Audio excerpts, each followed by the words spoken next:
हाँ देखो ये इनकी एंजियोग्राफी है। ये हार्ट की 3 नसें होती हैं, ये लेफ्ट साइड की नसें हैं, ठीक है। इसमें देखो ये जो सबसे बड़ी नस है, इसमें ये यहाँ पे देखो पतली हुई है ना, देखो ये इतनी चौड़ी है, यहाँ पे भी चौड़ी है, यहाँ देख रहे हो ये नस यूँ जा रही है ना, तो यहाँ ये करीब 80% ब्लॉक्ड है, ठीक है। क्या करो, ये लो, ये देखो ये एरो है मेरा, एरो पे चल रही है नस, देखो है ना, ये ब्रांच निकली छोटी सी, ये ब्रांच निकली, ये मेन नस चल रही है, यहाँ देख रहे हो ये है ना, हाँ यहाँ सिकुड़ी पड़ी है ये।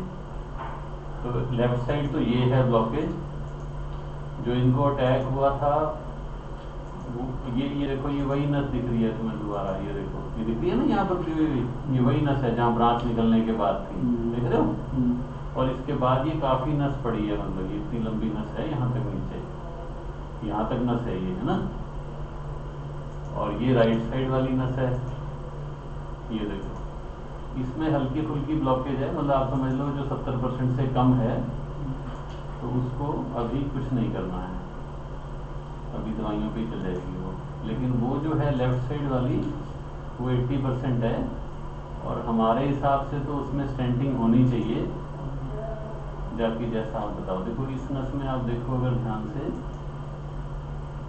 ये देखो ये यहाँ पे कुछ कटा सा लगता है ना ऐसे, हाँ, लेकिन अभी फ्लो ठीक जा रहा है, तो अभी दवाइयों से एक काम चल सकता है, मतलब तो, लेकिन वो जो है वो ये वाली है, ये देखो ये एक अटैक तो हो चुका है, अगर ये भी बंद हुई और दूसरा अटैक पड़ा तो काफी लाइफ को खतरा हो जाएगा।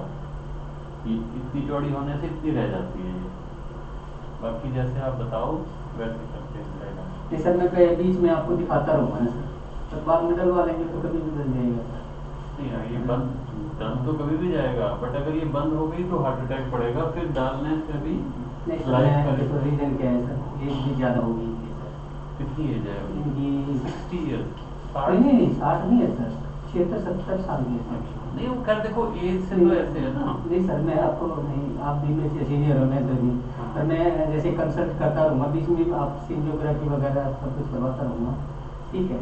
देखो ऐसे है, एंजियोग्राफी तो जांच होती है, और तो मैं बीच में दिखाता रहूँगा सर, मैं आपको अच्छी तरह जानता हूँ कई साल से।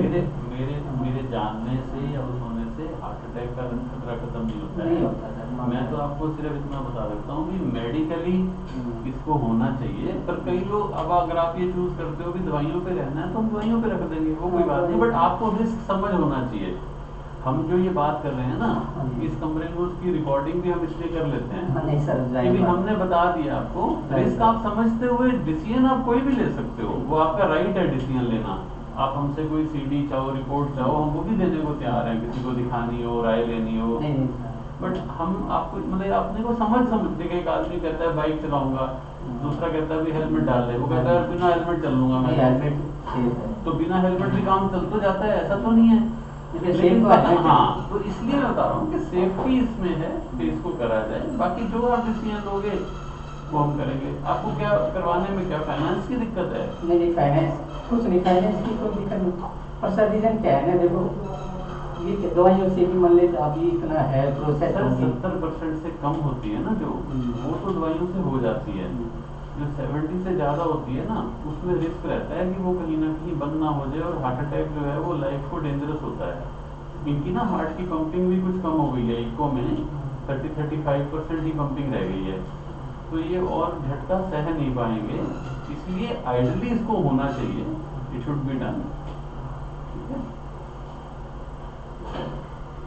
दवाइयों पे डिपेंड करता है, ठीक है, तो आप सब रिस्क समझते हैं।